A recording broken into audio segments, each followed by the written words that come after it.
Muito boa tarde a todos, a todas. Nós estamos iniciando nessa tarde de quarta-feira, dia 15 de julho de 2020, o nosso evento Filosofia, Psicanálise e Pandemia, Contemporaneidade, Sofrimento e Morte.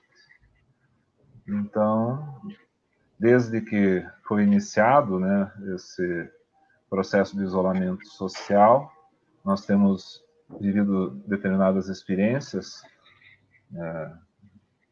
em termos de convívio, em termos de, enfim, todas as novas formas de existência, né, que vão se descortinando nesse processo, e o desvelamento também de formas antigas que, de alguma forma, ficam explicitadas, né, nessa nossa experiência social, além dos problemas específicos relacionados com sofrimento e morte ligados ao processo da pandemia, né?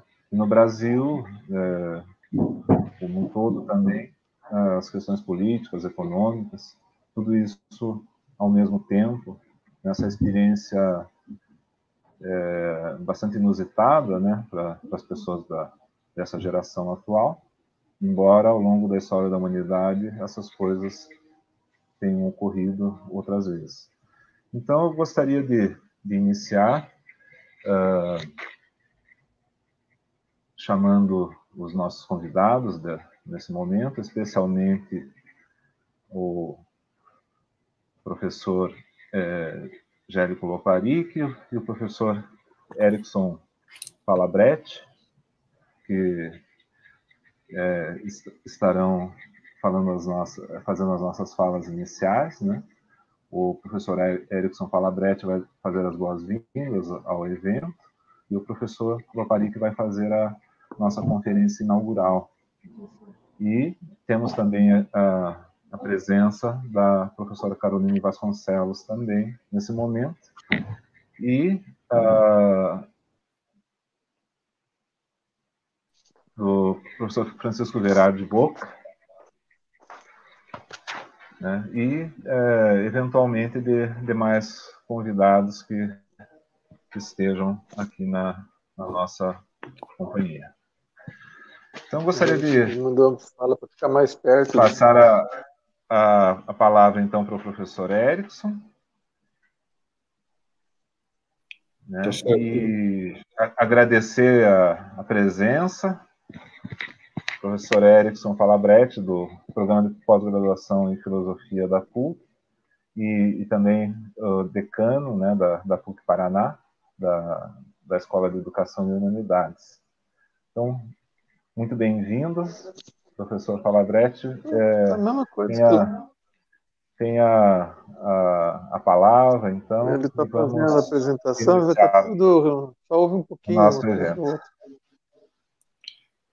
Tá legal. Muito obrigado. Você está me ouvindo bem? Tá me ouvindo bem? Muito bem. Então, primeiro de tudo, eu queria parabenizar Eduardo, todos os colegas aí do GT de Filosofia da Psicanálise, né? Muita gente do GT eu não conheço, mas tem muita gente eu conheço pessoalmente, sou amigo de longa data e fico muito feliz e muito honrado de ter recebido esse convite para vir aqui dar boas-vindas em nome da PUC, do Programa de Pós-Graduação em Filosofia, para um evento, enfim, na verdade, que tão importante nesse momento que a gente vive, né? Filosofia, psicanálise, pandemia, discutindo morte e sofrimento, né?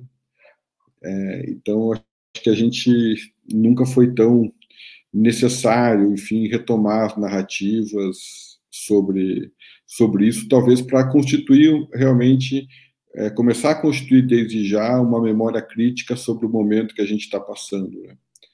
E as universidades, os programas de pós-graduação, eles têm um papel fundamental nesse momento da construção dessa narrativa, dessa memória crítica, né? Ainda mais no momento que a gente vive, onde as teorias negacionistas têm ocupado cada vez mais espaço. isso nas mídias, nas redes sociais, nas mídias tradicionais e até mesmo nos bancos escolares. Então, antes de tudo, eu parabenizo justamente por isso, tá? Pelo fato da gente ter esse senso de realidade, esse senso de crise mesmo, né? E a partir desses eventos, dessas lives, desses congressos que a gente consegue reunir pesquisadores de várias universidades de norte a sul do Brasil, né? Agora tinha um colega de Alagoas aqui, eu estou em Curitiba, o Gérico está em São Paulo, né? Tem colegas que estão no Espírito Santo, no Rio de Janeiro, enfim, nós conseguimos reunir e nós fazemos um pouco um trabalho fundamental do intelectual, que é justamente não deixar que a narrativa sobre o momento da crise, sobre o momento crítico, ela se perca ou ela se enfraqueça diante de teorias negacionistas, né? Que, na verdade, condenam o Brasil e a nossa história a uma segunda tragédia, tá? Que é a tragédia da verdade ou da falta de verdade, no sentido muito Foucaultiano, da coragem de ser verdadeiro, no sentido da parresia mesmo. Então, eu acho que a gente cumpre uma função política importante nesse momento, tá? E eu tenho a impressão que a própria escolha do tema já denota isso. Além do mais, eu queria, enfim, dizer que estou muito feliz de ver os colegas mesmo à distância, né? Já falei isso antes, né? Pelos quais eu tenho muita estima, muito apreço, tanto pessoal como reconhecimento intelectual. Então, isso só me honra, enfim, vir aqui dar as boas-vindas em nome da PUC, né?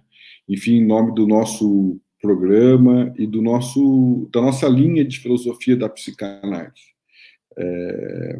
Eu não tenho mais acompanhado, tenho acompanhado talvez um pouco mais à distância as pesquisas em torno de filosofia da psicanálise, mas eu lembro que quando nós propusemos, há muitos anos atrás, o doutorado em filosofia na PUC do Paraná, enfim, era o primeiro doutorado, o primeiro programa de pós-graduação com uma linha específica direcionada para discutir, para pesquisar, enfim, com investimento, com bolsas, tá? Para pesquisar no campo de filosofia da psicanálise. Então, de uma certa maneira, eu mesmo à distância, mesmo não trabalhando o tema, me sinto ligado com as discussões, com os trabalhos dos meus colegas que estão envolvidos com filosofia da psicanálise do Brasil. Então, e é isso, Eduardo, eu desejo a todos e a todas um excelente evento, tá? Um excelente evento e que possamos, enfim, continuar trabalhando conjuntamente, mesmo à distância, mesmo remotamente. Eu acho que esse é um exercício também, e isso é importante dizer, de reação ao mesmo tempo e de esperança de que a gente, enfim, vai conseguir manter os nossos esforços de pesquisa, de educação, de ensino, mesmo diante de todas as adversidades. Aqui a gente prova um pouco que contra as adversidades também nós temos saídas e temos caminhos. Então, obrigado, um excelente evento a todos e todas.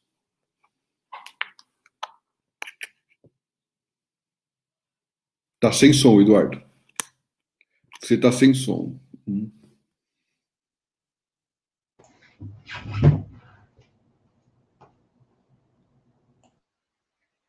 Obrigado, Erickson.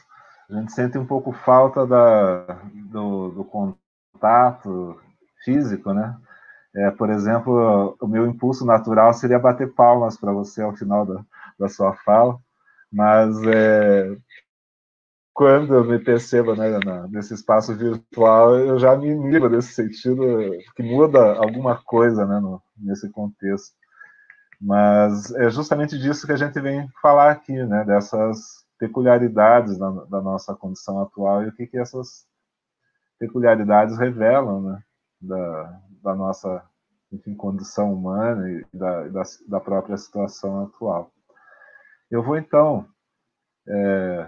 em nome do GT Filosofia e Psicanálise da Ancof, agradecer a você, enfim, ao modo como a PUC tem, especialmente a Escola de Educação e Humanidades e o Programa de Pós-Graduação em Filosofia, tem dado apoio, né, à nossa pesquisa, e todas as possibilidades, né, correlatas enfim, de promoção de eventos, embora esse seja um evento promovido pelo GT, ele é naturalmente vinculado, né, aos professores do programa, e esse apoio que a escola tem nos dado é muito importante realmente para nós.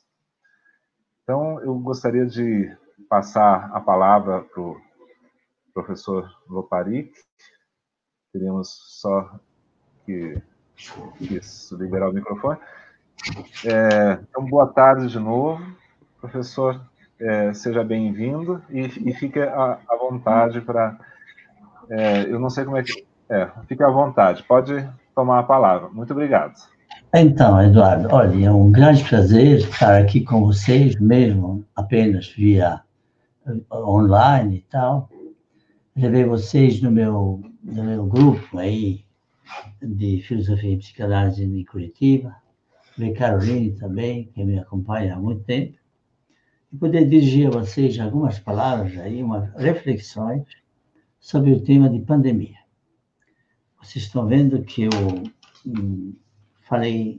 intitulei, então vou falar, Vim contra a pandemia. Porque exatamente especificar o psicanalista, enfim, o teórico e o praticante de tratamentos em saúde pública, justamente vem. Porque me parece que ele tem uma contribuição essencial a dar, específica e essencial para o nosso tema. Muito bem.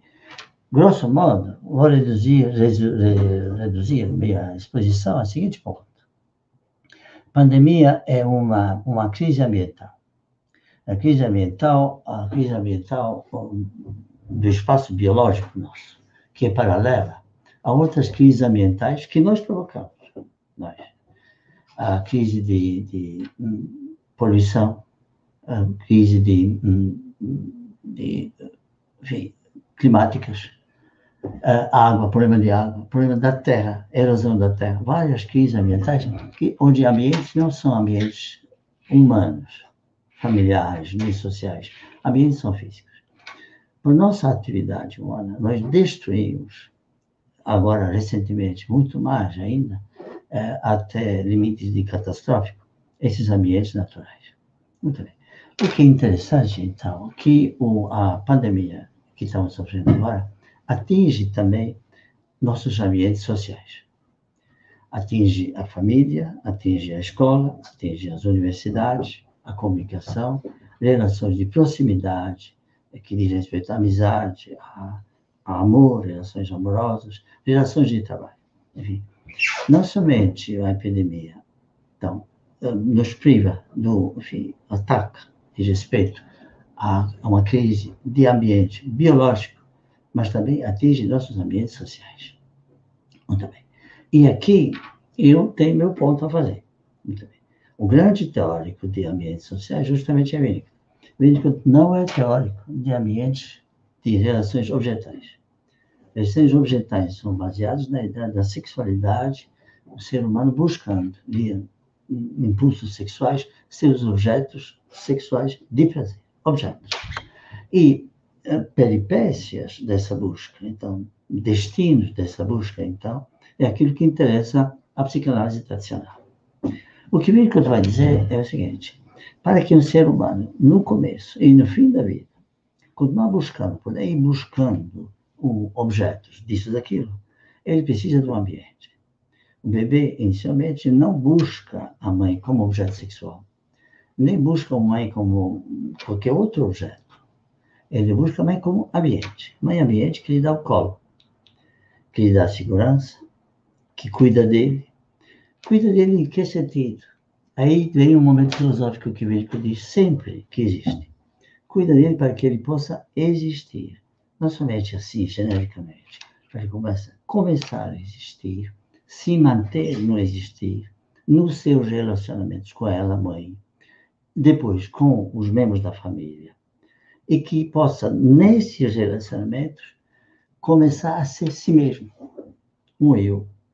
Não eu penso, mas um eu que é capaz de dizer sim ou não, que é capaz de se estabelecer em termos de recusar ou aceitar, de confiar, não confiar, de ficar seguro e ficar desesperançado. Isso. O ser humano pode ficar desesperançado. No final da vida, ele vai até poder morrer. Mas tem seres humanos que não chegam nem a isso, propriamente falando, poder morrer. Muito bem. Então, essa mãe, inicialmente, esse ambiente inicial, que é a mãe, não é objeto. Não é objeto de prazeres, não é objeto de satisfação. É um ambiente que cuida.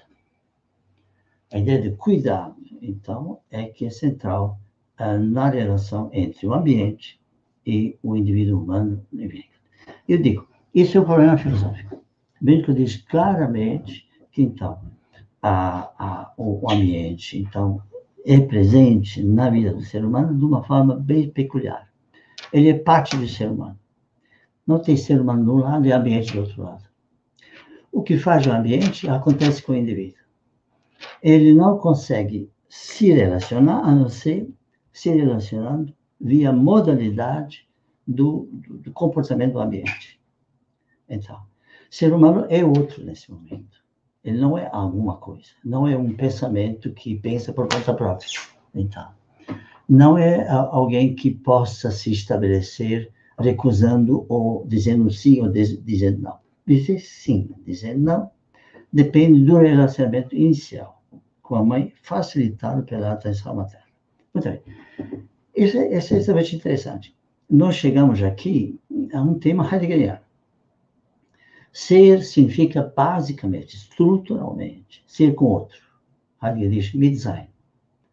Não tem indivíduo no mundo, realizado no mundo, dada a estrutura do ser no mundo humano, onde o indivíduo é totalmente isolado dos outros. Ele é no mundo sendo com outros. Muito bem. Isso faz parte não do pensamento dele, não de relações abstratas, morais, ou éticas, ou políticas, coisas que valem. Cognitivas. O outro com o qual eu estou no mundo não é um outro da minha percepção do outro. Não é o outro do meu pensamento, do cogito cartesiano. O outro com o qual eu existo, eu só posso existir no mundo no Mitsein, com o outro, junto com o outro. Isso possibilita, inclusive, as minhas relações junto com as coisas. Eu só chego nas coisas, encontro as coisas no ser com o outro. Muito bem. Esse é o tema filosófico que me parece, então, aparecer muito claramente em Winnicott, nessa sua teoria das relações ambientais. Muito bem.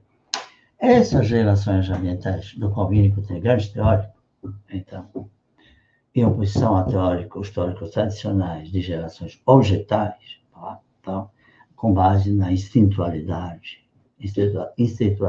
em particular sexual, genital. Muito bem, essa ideia de ambiente, relação com o ambiente, ajuda, creio eu, de entender o que está acontecendo com as crises ambientais, todas elas no qual nós estamos. Eu falei de escolas, teatros, lugar de trabalho, sistemas financeiros, enfim, toda fábrica social está em crise, toda ela. Interessantemente, então, se vocês olharem em termos de ambiente, você pode perguntar, mas será que não resta nenhum ambiente?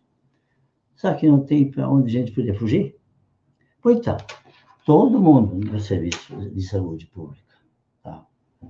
Aqueles que não são negacionistas, que aceitam as crises ambientais pelas quais a gente está passando, onde eles estão nos mandando?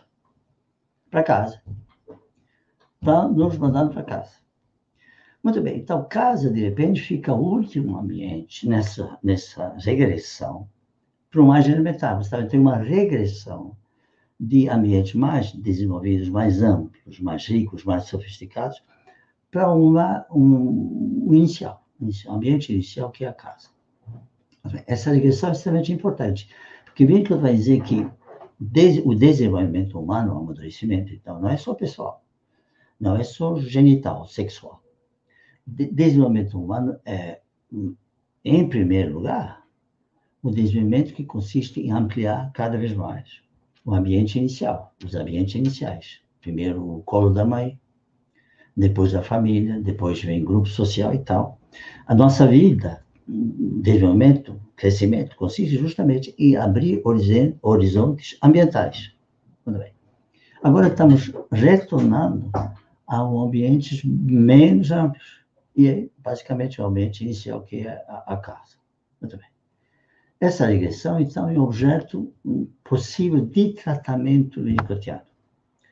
Winnicott é um grande teórico, não somente de grande parte de ambiente, mas de ambiente que é a casa. Tudo começa em casa, segundo Winnicott. Tudo começa no colo da mãe. E tudo começa no primeiro ambiente social, criado pelo bebê ou pela criança, que precisa de um ambiente mais amplo que o colo da mãe, precisa sair do colo da mãe. Tudo começa, grande parte das coisas que são importantes depois na vida cultural, começa aqui em casa. O que significa isso, obviamente? É em casa que a criança começa a falar. É em casa que a criança começa a aprender a usar os símbolos. É em casa que a criança começa a andar, ir para lá e para cá. É em casa que a criança começa a ficar bravo e colaborador com a família. É em casa que ele aprende a ser responsável pelos outros, pela mãe, no caso, pelo pai. É em casa que ele aprende a rivalizar, mesmo antes do Édipo, que ele começa a rivalizar. É em casa que ele começa a aprender a ser responsável. Lá que ele cria a capacidade de ser culpado por alguma coisa. Lá cria a capacidade de contribuir para não se sentir culpado quando faz uma coisa ou outra. Então, na casa, vocês estão vendo, segundo Winnicott, são lançados os raízes, fundamentos, alicerces da pessoa, dos relacionamentos sociais, da parte mental, funcionamentos mentais. A criança não pode se sentir perseguida, imaginar perseguição, então, a não ser que ele sinta-se envolvido, seguramente ou de forma não segura, como outra pessoa. Perseguição é um processo mental, enquanto processo mental pressupõe um tipo de relacionamento de segurança ou de não segurança com outra pessoa. Muito bem. Na família, então, que começa tudo? Casa. Então, esse diagnóstico é extremamente interessante, porque nós podemos, em termos da teoria winnicottiana, do ambiente inicial, do crescimento ambiental, nos ambientes, e das regressões ambientais, não podemos reconstruir uma boa parte dos fenômenos que acontecem aqui no presente momento da pandemia. Bom, isso é como introdução que eu queria dizer a vocês. Vocês estão vendo? Eu não estou trabalhando mais com a ideia da pulsão. Não estou trabalhando mais com a ideia da relação objetal. Não estou trabalhando mais com descarga pulsional em cima de um determinado objeto. Não se trata de atividades somáticas que visam, então, as descargas tradicionalmente consideradas pela psicanálise tradicional. É uma psicanálise ainda. Podemos discutir isso, se é ou não é. Mas, enfim, de qualquer maneira, não é mais uma teoria do ser humano e dos seus problemas em termos das relações objetais. Posso redefinir isso também da seguinte forma. Na psicanálise tradicional, os problemas a serem tratados pela terapia são problemas de frustração, de repressão. Muito bem. Em Winnicott, o problema aqui, que em relação ambiental, não é de frustração, é de perda. A etiologia dos distúrbios, agora indo da teoria do amadurecimento e winnicottiana para os distúrbios, A teoria dos distúrbios também não é tradicional. Em Freud, o distúrbio surge da frustração ou da depressão. O inconsciente e inconsciente reprimido. Se trata de recuperar o inconsciente reprimido, dar ele a dignidade de ser consciente e interpretar. O que eu estou a dizer? Quando você tem, como nós temos hoje, uma cascata de perdas ambientais, ninguém está sendo frustrado, no sentido freudiano, que um impulso objetal não é satisfeito, não chega a sua plenitude. O que está em questão é a relação de dependência. Eu não consigo mais confiar no ambiente. A escola é perigosa, o teatro é perigoso, a universidade. Eu vivo nos ambientes não confiáveis. Eu perco aquilo que eu tinha de bom, ambientes bons, eu perco ambientes bons e eu sou obrigado a ficar com o último ambiente que me resta, que eu espero que seja bom. É a casa. Onde tudo que é bom, no fundo, começou. Muito bem, então você está vendo, na etiologia dos problemas do sofrimento de hoje, e das questões de morte e tal, sofrimento, depressão, na origem não é a frustração.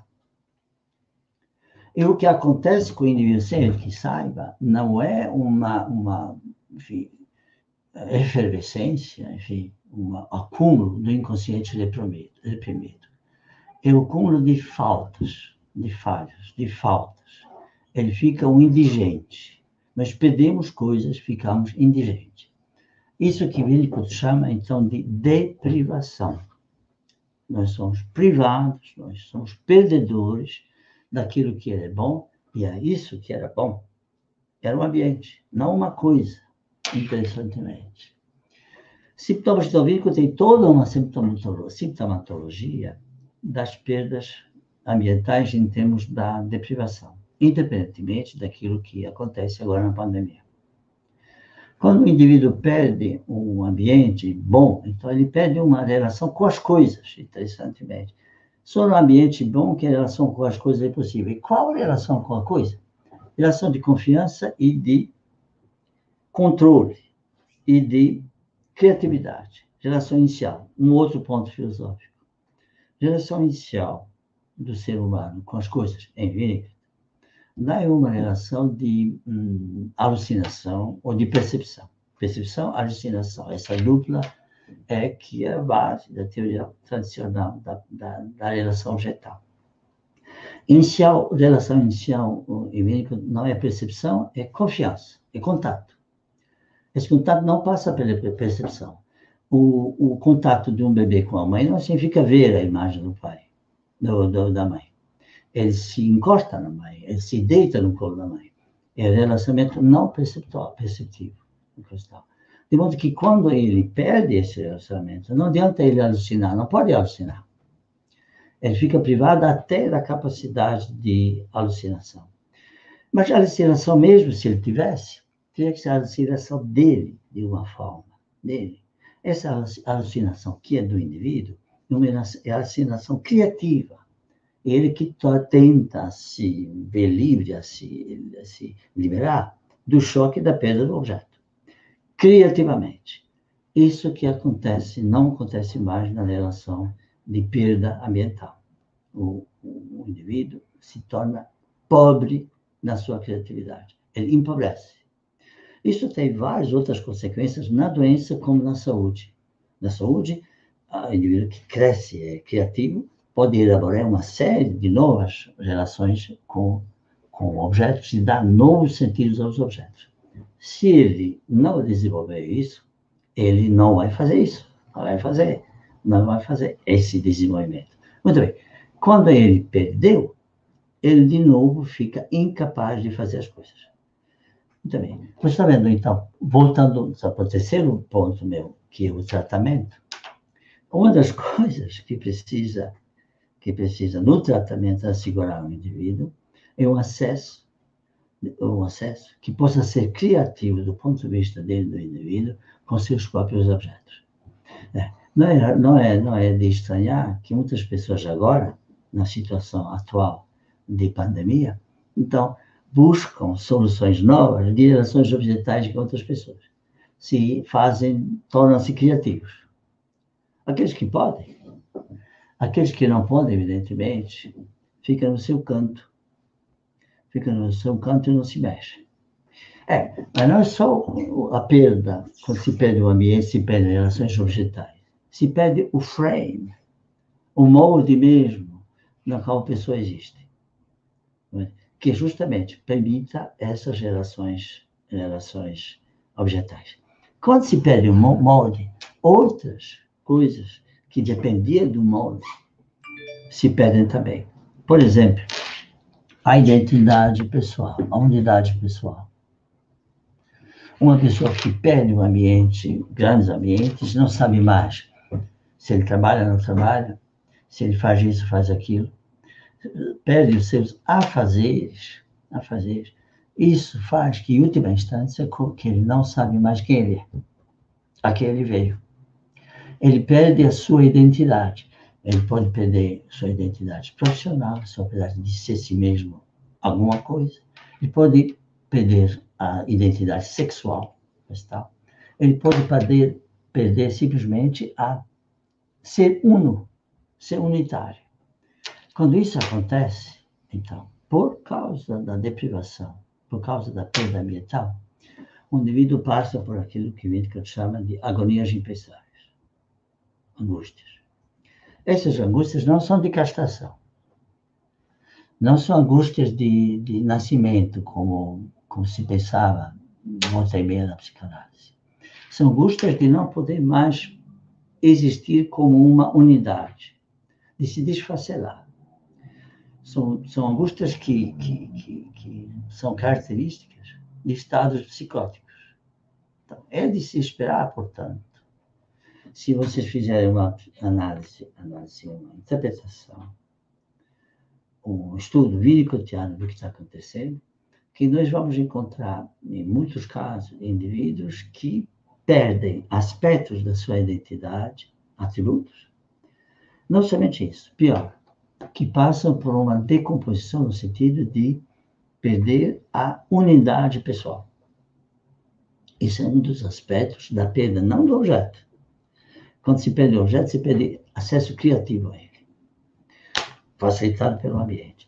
Isso é uma perda de relação com o ambiente como unitário, como o espaço na qual é possível ser si mesmo como uma totalidade. Então, nesse ponto, então, o ambiente tem espécie de totalidade do espaço, do tempo, do relacionamento, na qual a totalidade se estabelece, se cria, se desenvolve também a unidade de cada um de nós.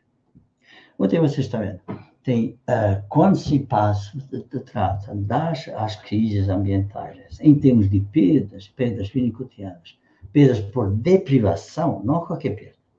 Não é perda de emprego, simplesmente perda de emprego, você encontra outro emprego. Mas deprivação com a perda de ambiente e de uma série de ambientes, de modo que o único ambiente confiável ainda é a própria casa. Quando você tem essa regressão da estruturação ambiental, que o indivíduo pode perder sua criatividade e pode perder sua unidade pessoal. Muito bem. Então, isso seria um diagnóstico que se segue da etiologia que eu explicitei agora como possível abordagem daquilo que está acontecendo conosco e que nos pesa. Mas também eu não falei palavra de sofrimento. Bom, evidentemente que uma criança deprivada, que perdeu um ambiente bom, pela culpa desse ambiente, o ambiente se desfez, houve uma guerra, ou houve uma pandemia, uma criança que perde essa sequência de ambiente tal, essa criança sofre. Mas o importante não é dizer, não se trata de dizer apenas que a criança sofre. Precisa dizer por que ela sofre. Ela sofre por causa dessas perdas estruturais em relação no ambiente com objetos, em relação ao ambiente como totalidade, essas coisas que eu falei. Mas outras coisas poderiam ser ditas. Então, Ele perde isso, então, daí se segue uma série de consequências. Por exemplo, se o indivíduo não tem controle sobre si mesmo, perde a unidade, perde a relação criativa com os objetos, ele perde a capacidade de empatia. Eu fiz um vídeo aí, aqui do Instituto Winnicott, no meu canal YouTube, Winnicott Urgente, tá? Justamente sobre a empatia. Empatia é uma capacidade de se colocar no lugar do outro. O que eu estou tendo para mim é que acho que a crise ambiental pela qual estamos passando prejudica também essa capacidade de se colocar no lugar do outro.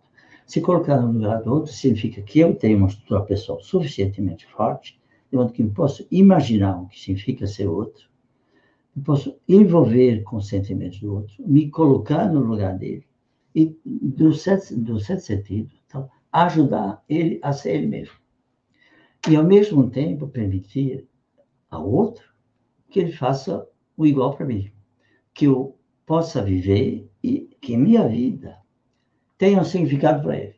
Que a minha vida tenha um significado para minha mãe, para o meu pai, ou para o meu irmão, ou quem for. Muito bem. Se eu perder a minha identificação comigo mesmo, unidade pessoal, ficou desunido, então, fundamentalmente, eu fico sem capacidade de identificação primária. Isso significa também, eu fico incapaz de colaborar com o ambiente. Então, pessoas que perdem capacidade de identificação, de empatia, perdem essa capacidade, perdem a capacidade de contribuir para a sociedade. E vocês têm esse tipo de atitude de várias formas hoje em dia. Né? Por exemplo, gente que é negacionista, né? Erickson falou de negacionismo. Negacionismo é uma atitude tipicamente antissocial. Pessoas sofrem, pessoas morrem nos hospitais, perdem o emprego aos queimados. E tem lá gente da política, né, tal, que dizem que se trata de coisas triviais, na verdade. Eles são incapazes de se colocar na pele do outro. Totalmente incapazes. Esse é um típico fenômeno de tendência antissocial, de resposta antissocial, que é resultado também de uma perda do bom relacionamento ambiental. Muitas outras coisas poderiam se dizer. Uma das coisas que a relação com o ambiente mais amplo permite é a relação com ambientes moderadamente objetificados. Uma percepção objetiva. Que eu sou, quando amadureço, fico capaz de perceber objetivamente as coisas. A estilização da relação objetiva com as coisas é a ciência. Ciência, então, grosso modo, não tanto a filosofia, né, então, mas é mais bem a ciência. Ok. O que vocês estão vendo, então, ciência nos afasta de nós mesmos, mas, ao mesmo tempo, nos assinala um lugar que nós não podemos negligenciar. Nós não podemos nos colocar fora do ambiente objetivo, objetificado. Dinheiro é uma coisa objetiva, indústria é uma coisa objetiva, trabalho no mundo externo, no colo da mãe não se trabalha, na cama da mãe não se trabalha, enfim, coisa tal. São ambientes outros, mas nós não podemos não esquecer, deixar de reconhecer a necessidade de nos inserir, pelo fato de termos um corpo, de fato que temos doenças, que temos pandemias, de nos inserir nos ambientes objetificados, que são ambientes da ciência, tratados especificamente pela ciência, passo a passo. Muito bem. Vocês veem, hoje em dia, um fenômeno muito, muito curioso, né, tal, que a verdade científica está sendo negada, simplesmente não levada em conta. Como se não levasse em conta uma outra pessoa. Não me diz respeito. Isso é muito curioso. Esse é um dos fenômenos, não especificamente relacionado com a perda, por deprivação do ambiente, mas claramente também implícita nas análises que ele está dizendo. Muito bem. Ok. Eu, então, para não me alongar demais, só dando assim umas ideias, desenvolvendo aqui umas ideias para vocês, quero dizer 2 ou 3 palavras sobre o tratamento dos nossos males agora, da pandemia. O problema é perdas ambientais, não é isso? Redução ao ambiente facilitador inicial, que é a casa. Então, é aí que nós já nos seguramos, esse ponto de segurança. Você está vendo? Quando o Winnicott diz, quando se pergunta como tratar um indivíduo deprivado, que perdeu o ambiente que era bom, do qual ele dependia e que não está mais aí. Quando ele regride esse indivíduo, quando ele perde a sua criatividade, ameaça a perder sua identidade, como nós podemos ajudar esse indivíduo? Uma primeira coisa que o Winnicott diz é o seguinte: não é análise. Não se trata de dizer, você está deprimido, você está deprivado, vamos analisar a sua deprivação. O que o indivíduo deprivado precisa é um outro ambiente que faça as vezes do ambiente perdido. Dá um outro objeto. Interessantemente, quando uma criança é deprivada e ele começa a roubar, porque perdeu a família, porque uma coisa não deu certo em termos de deprivação, ele rouba objetos. O objeto não vale como objeto de prazer. Ele rouba o objeto e joga fora. Ele precisa roubar. Ter o contato com o objeto que não é criativo, porque é roubo. A apropriação indevida é roubo. Muito bem. Ele perde, então, esse tipo de relação, perde relação criativa. Muito bem. E dizer isso ao indivíduo, a criança que é deprivada, a criança que rouba, não serve para nada. Você precisa oferecer para ele, desde um tratamento, um ambiente onde ele poderá, aos poucos, ter as coisas que ele precisava, ter a segurança que ele precisava e deixar de roubar. Ele vai ter coisas, criativamente, por conta própria, e temos seus próprios, não vai mais roubar. Isso só acontece não por palavras, não é cura pela palavra. Isso é cura freudiana. É cura por cuidado. Cuidar desse tipo de fenômeno, esse tipo de patologia por deprivação, criada pela deprivação, você precisa de novos procedimentos. Não somente novos procedimentos, você precisa de novo setting, nova situação na qual isso pode ser feito. Tanto que o Winnicott vai dizer, muitas pessoas que estão em conflito com a sociedade por deprivação não podem ser tratadas no consultório individual. Elas só podem ser tratadas, diz ele, por asseguramento de um lugar para essas pessoas que perderam seu lugar no ambiente. Ele chama isso de placement. O lugar certo para as pessoas que estão de mal, que estão em conflito com a sociedade. Placement. Então, o procedimento não pode ser mais da psicanálise tradicional. Setting não pode ser mais da psicanálise tradicional. E o percurso também não pode ser mais aquele mesmo percurso da psicanálise tradicional. Série de sessões, no qual o indivíduo vai explicitar, vai trazer à tona, tal, o seu inconsciente reprimido.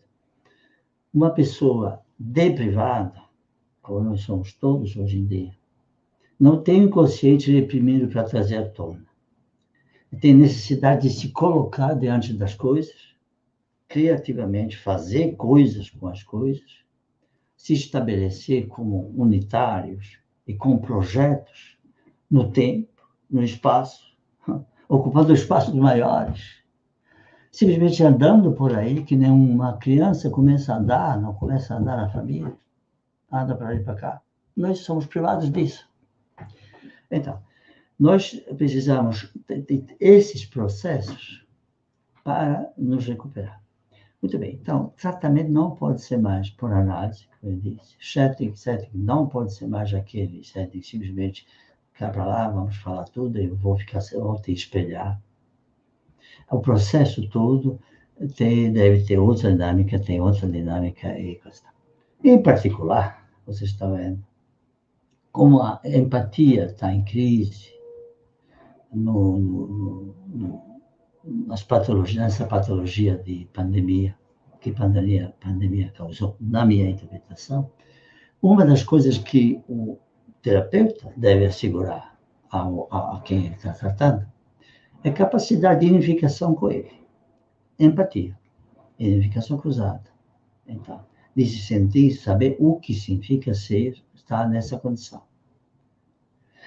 Isso, a capacidade de identificação cruzada, que é uma continuação da relação de atenção, relação de dedicação, muito anterior a isso, que é a relação de dedicação que a mãe oferece ao seu bebê.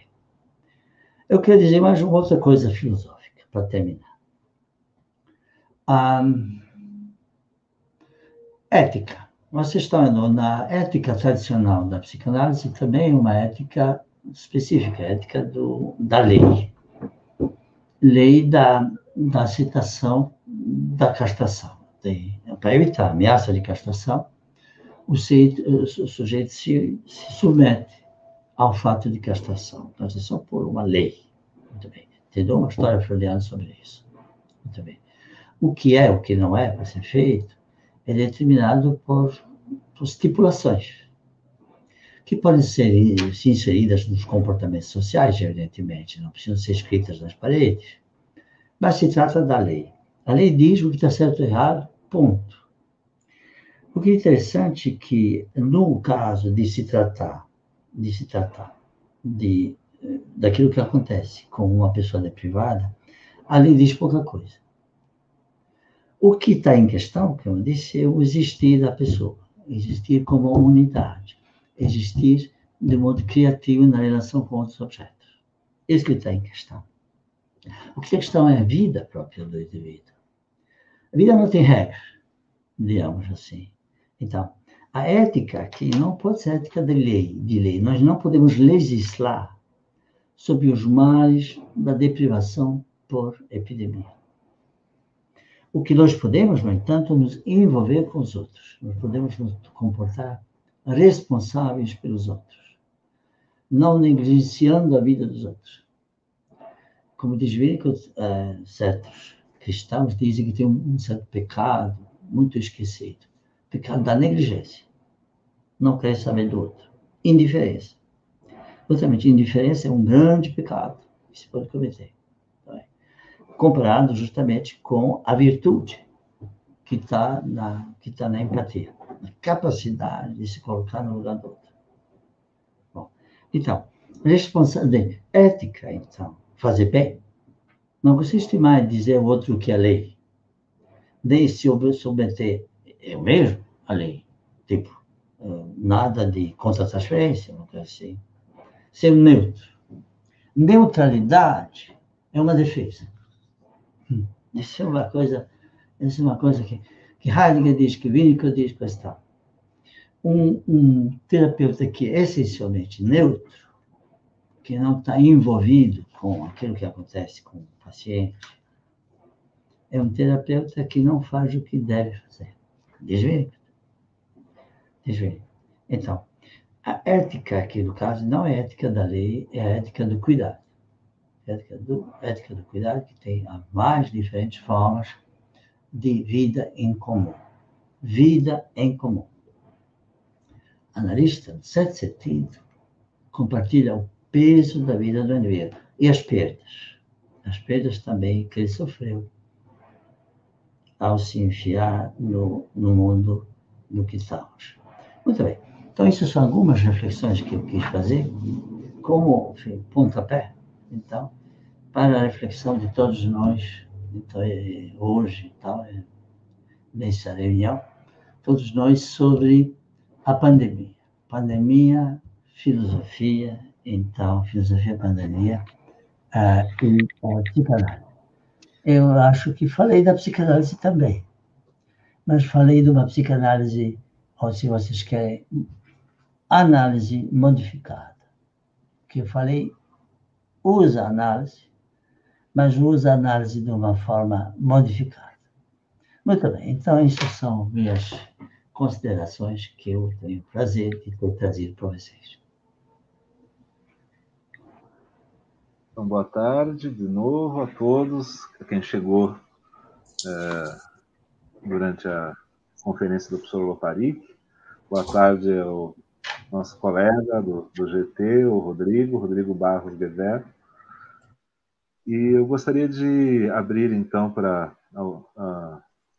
pelo menos duas questões, né, da Caroline primeiro e do Rodrigo depois. Daí, se o Francisco quiser fazer a pergunta, fica à vontade. Então, Caroline, o que você tem a dizer ao professor? Bom, boa tarde a todos e todas que estão assistindo a esse momento tão importante de reflexão sobre a pandemia. E agradecer a oportunidade. Está me ouvindo, professor Loparic? Sim, estou ouvindo. Agradecer a oportunidade de te escutar sobre um tema que a gente sabe que não é uma discussão específica da psicanálise winnicottiana, mas que você trouxe uma contribuição à luz dessa psicanálise. Em sua fala, há muitas indicações de afinidades entre Heidegger e Winnicott, especialmente quando você fala do Mit-Dasein, do Mit-Sein, que é o ser-com, que o Heidegger acentua muito como constituição ontológica do Dasein, e quando você fala dessa questão do ambiente, do cuidado, do holding.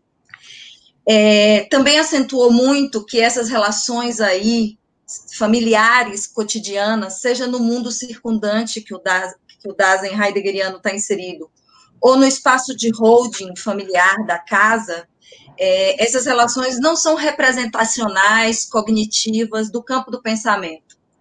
E uma coisa que eu achei muito interessante, que eu queria que o senhor falasse um pouco mais, é que você disse que nessa pandemia, o que acaba acontecendo?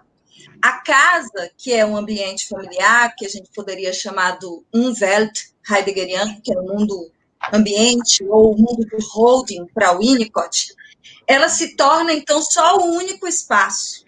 A gente regride para dentro de casa. Você lembrou, Tudo Começa em Casa, que é um título de uma obra de Winnicott. E aí eu queria lhe perguntar, nesse movimento que a gente volta, a gente que não é negacionista, que entende que tem que voltar para casa, para o que é supostamente o familiar, mas a gente volta para casa tendo que trabalhar, tendo que estudar, tendo que dar conta de outras coisas que não fazíamos outrora em casa.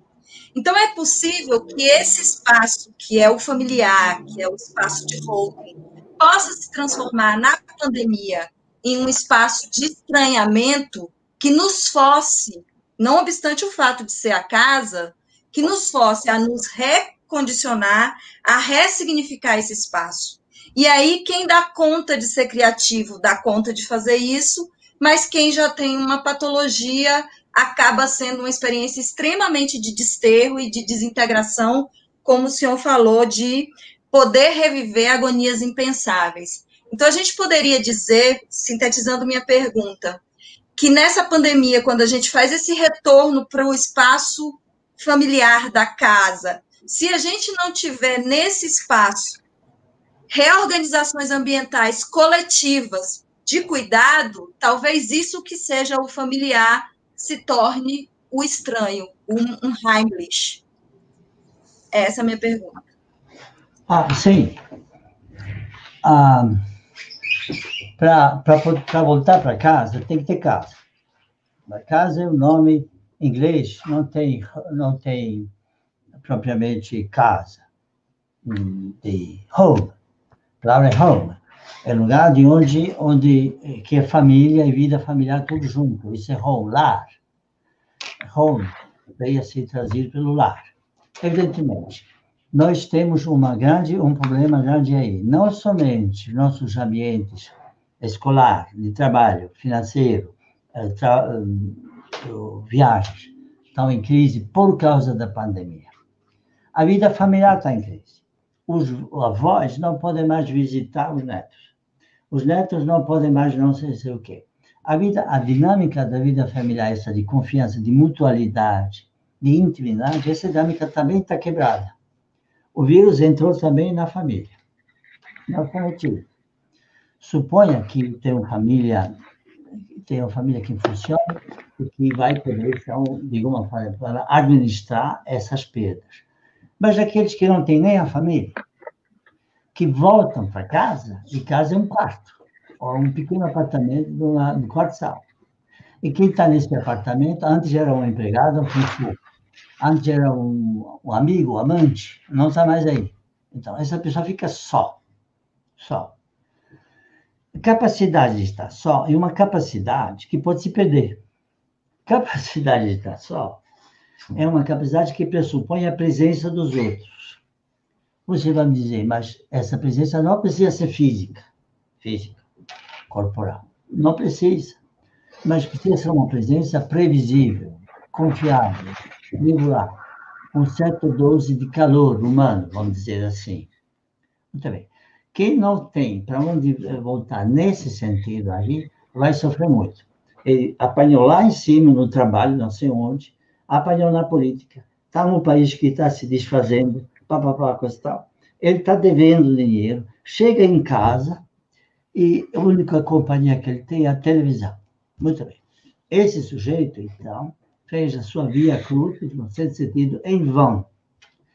A terapia, você está vendo, não pode consistir em dizer, meu filho, você está uma pior. A terapia tem que ser um gesto de empatia. Se colocar no lugar de outro e trocar, não ideias, gestos. Trocar gestos com outras pessoas.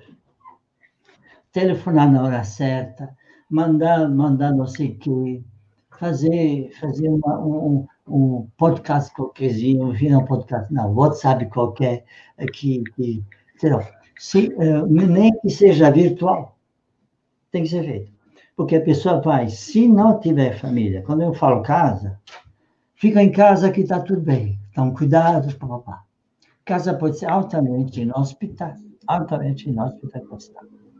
E só para terminar, se a gente trabalhar em casa, sendo que a casa é o lugar da mutualidade, da intimidade, a gente está invadindo, por trabalhar em casa, a nossa casa.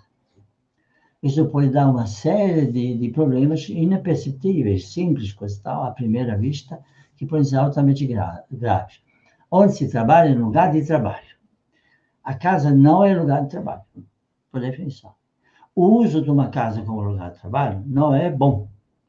Em casa se brinca, em casa se faz isso, faz aquilo, se cozinha em casa. Quem cozinha tipicamente? Hoje em dia nós estamos pedindo deliveries, que não são colaboradores. Enfim, sim, nós podemos, ao retornar a casa, nós corremos ainda os perigos de perder os ambientes, até mesmo esse ambiente que é a casa, se é que a gente tem esse ambiente. É isso.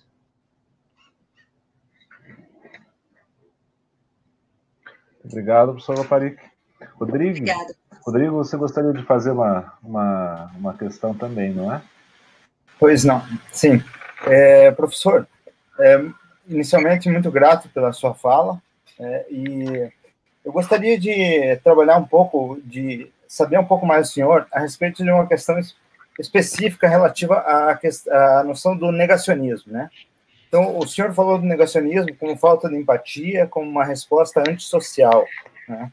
Agora, dentro da miríade de ações que a gente pode considerar como negacionistas, existe uma, particularmente, que o senhor se referiu, que foi a realidade científica não ser levada em conta, né? Essa, especialmente, ela pode até parecer que não é negacionista, porque nós temos, por exemplo, a questão da cloroquina, da ivermectina, que aparentemente elas são ações de cuidado, mas se a gente for olhar com mais calma, elas são uma negação da realidade científica. Então eu gostaria de saber um pouco mais do senhor se essa particularidade, tá, da recusa da ciência, se o senhor entende isso como uma consequência da crise, uma questão pontual que entra dentro dessa lógica do negacionismo, ou se já revela uma determinada relação com o ambiente, sim, mais de fundo, né, e que aparece agora. Pode ser as duas coisas, né? E acho tão interessante que hoje em dia, nos jornais, todo mundo diz a verdade científica tem que ser respeitada, não é fake news, né? Interessante, então, que na vida política, fake news, digamos, é cotidiano. O interessante é que certos líderes políticos tentam transformar as verdades chamadas científicas em fake news. Isso é novidade. Mas a lógica da situação é a seguinte: se você transforma a exigência da máscara em fake news, você não está cuidando do outro, é coisa óbvia. Isso também todo mundo está dizendo. Então, isso tem aspecto, no meu entender, o aspecto antissocial de certos líderes que são incapazes de levar em conta a realidade objetivamente percebida para cuidar do outro. Se seu filho tem meningite, você vai tratar. Se seu filho tem isso, você vai tratar, não é verdade? Para onde você vai? Para o médico. Se você transformar o que o médico diz em fake news, você não está tratando seu filho. Você é um antissocial. Né? Você não sabe o que é ter um filho doente. Não é isso? É nesse ponto que eu estou falando. Parece que é tão óbvio e, curiosamente, tão generalizado. Isso é uma coisa. Muita gente recorre agora a curas mágicas, a remédios que ninguém sabe de onde vem, tal, a espiritismo e outro tipo de remédios. Isso tudo é negação da realidade objetiva. Toda criança aprende, aliás, já vai levar em conta na família, depois na ciência. O cientista é um bom menino de boa família, de joelho. Se ele no começo não leva em conta, também mais tarde não vai levar em conta, não desenvolveu empatia. Saber das coisas como são faz parte da saúde. É isso que eu estou dizendo. E essa saúde pode ser prejudicada numa situação como essa, de perda, de medo e regressão que isso causa, de perda de um ambiente bom, suficientemente bom para a gente levar a nossa vida. Então, muito obrigado, professor Lopari, que estou registrando a presença do N. César Freitas Pinto aqui conosco, nosso colega que vai fazer parte também da próxima mesa. Francisco, você gostaria de fazer alguma questão para o professor Lopari?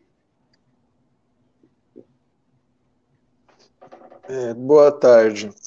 Então, Zélico, mais do que uma questão, eu gostaria só de fazer um comentário, para não me alongar. Começar dizendo que se eu já sentia saudade de você até começo de março, dali para frente a saudade aumentou, porque não vejo agora a possibilidade de voltar a revê-lo. Então, as coisas pioraram. Mas, enfim, eu queria dizer assim que o que eu gostei da experiência de trabalhar com você foi o contato com uma psicanálise, eu acho que a gente pode chamar assim, e um pensamento filosófico, que, em última instância, sempre permitia uma coisa que a gente acabou concluindo, que eu acabei concluindo no contato com as suas obras e com as suas aulas, que era sempre possível recomeçar, que é sempre possível reorganizar. Eu me lembro de ter colocado, inclusive, a expressão é possível fazer uma ortopedia nas pessoas, isso no bom sentido, quer dizer, alguém que perca esse ambiente poderia ser reconstruído, e você retomou bem as possibilidades em que isso pode acontecer pela intervenção winnicottiana. Então, eu me lembro assim que, paralelo ao meu pessimismo estrutural, né, e entrópico em relação ao mundo e à vida, eu sempre mantive esse contato, né, nesses anos todos, com essa possibilidade de recuperar criativamente, de estabelecer novas relações, e isso era importante, sempre foi importante para mim tomar contato com essa teoria, né, e com esse pensamento. Mas, no entanto, esse momento que nós estamos vivendo me parece um pouco mais grave, no sentido, né, um pouco mais... Tem uma ruptura, me parece, aí. Espero estar errado, mas parece que antes eu entendia com mais facilidade essa possibilidade de reconstrução, de refazer esse ambiente. Hoje me parece que nós estamos apontando para um tipo de vida, né, disso que estão chamando, estão popularizando como novo normal, onde me parece que essa reorganização, esse refazimento, essa nova oportunidade de estar se reconstruindo, me parece que ela está assustando, assim, me parece que vem alguma coisa aí que vai desmontar efetivamente o mundo que a gente viveu. E você apontou algumas possibilidades aí, eu acho que isso aí, essa coisa, não dá para fugir disso, de que temos que pensar no outro e considerar a presença do outro, a necessidade do outro, talvez seja aí, né, por onde a gente vai escapar. Mas eu estava até agora, esse momento, até vou falar daqui a pouco alguma coisa nesse sentido mais pessimista, mas eu estava mais preparado para pensar numa dificuldade maior, muito maior, que a gente ia ter daqui para frente, de operar esse tipo de reconstrução, né? de reorganização criativa das relações objetais, porque me parece que vinha um outro tipo de mundo aí. Né? Então, nesse sentido, foi prazeroso ouvi-lo novamente hoje, e espero que a gente possa compartilhar, então, não de uma ingenuidade, mas talvez de um relativo otimismo, né, em relação a essa nossa passagem pelo que está acontecendo aí. O que você me diz? Não, eu não gostaria de ter passado para você a ideia de que vida era fácil. Não é fácil. Nunca foi. Continuar, apanhar, sobreviver, se torcer, retorcer, voltar para trás. Não, a vida não é fácil, não é isso que eu estou dizendo. Mas tem lá o ditado popular que a esperança é a última que morre, não é tal? Quer dizer, o ser humano é uma esperança. Ele é feito de esperança. Ele é uma tendência a abocanhar tudo. Ele quer tudo. Desde que ele come o seio da mãe, depois vai querer pegar o mundo inteiro. É isso aí. Então, isso pode ser quebrado. Digo, quando eu falei da quebra da identidade pessoal, é disso que eu estava falando. Isso não é pouca coisa, né? Eu falei de coisa muito séria. Não tem nenhuma recuperação numa sociedade de indivíduos quebrados pela metade ou em pedaços, estilhaçados. Nenhuma. Muito bem. Então, quando eu falei disso, eu falei de coisa extremamente grave. Não em termos teóricos, então, de preservação do clima, de poluição de água, Amazônia, não sei o que mais está. Tudo isso são graves problemas. Mas não há o mais grave problema é não poder existir como uma pessoa, como alguém. E aí, se você tem isso em questão, isso é psicótico, traz isso, e o deprivado traz isso, psicótico deprivado. Se você tem isso, não tem recuperação. Por isso que eu disse, o tratamento, um dos aspectos do tratamento, aqui, agora que é necessário, se você detectar essa problemática, agora é impensável, então você tem que oferecer aquilo que segura o indivíduo nesse ponto. Isso não é fácil, não se faz por psicoterapia, nem psicanálise. Não é isso, desvendo muito claramente. Aqui nós temos fora do tratamento tradicional psicanalítico. É um problema vital, aqui está na mesa, tá e tal, e só pode ser tratado de outra maneira, medicotianamente, por exemplo. É isso aí. Então, eu não embelezei a situação, não quis dizer, não quis transmitir isso. A situação é grave, para muita coisa, para muitas pessoas, muito grave. Mas vamos continuar, né, Boca? Vamos continuar nesses nossos papos.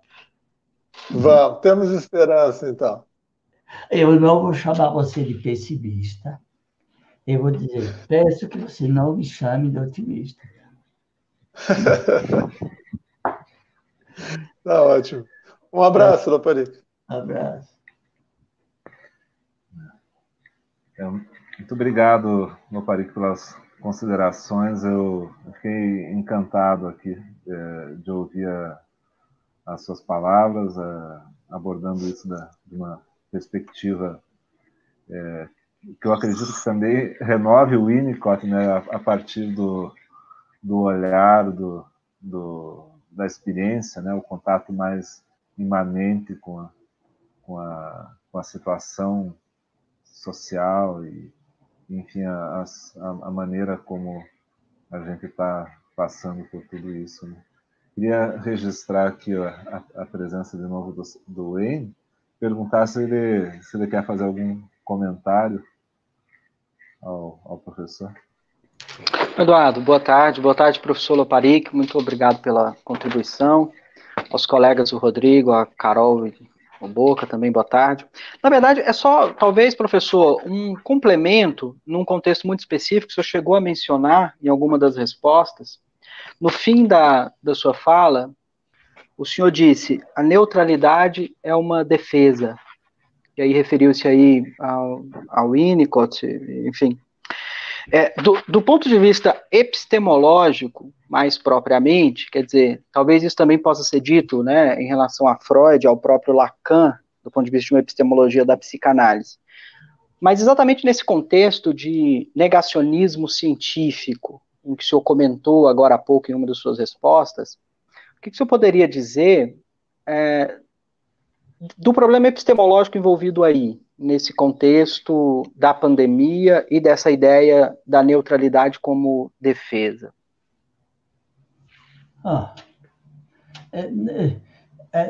Neutralidade como defesa, como eu te estilizei rapidamente, um modo de relacionamento.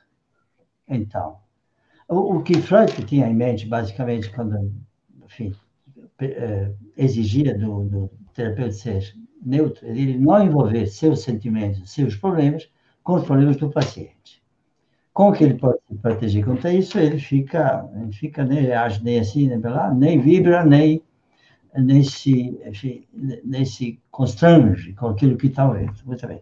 Ele fica um espelho, recebe, então espelha aquilo que está trazendo para o paciente poder tomar conta. O que vem que eu digo é o seguinte, uma terapia assim não funciona.